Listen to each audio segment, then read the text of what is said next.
case challenging the implementation of the Finance Act 2018 by activist Okiya Omtata will now be heard on the 9th of October.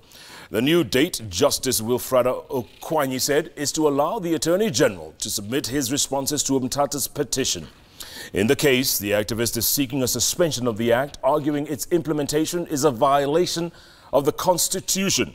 Meanwhile, commercial banks in the country have begun implementing the 20% excise duty on all transaction fees. In the Finance Act 2018, the government, through the Kenya Revenue Authority, is targeting fees charged on money transfer services by banks, money transfer agencies and other financial providers.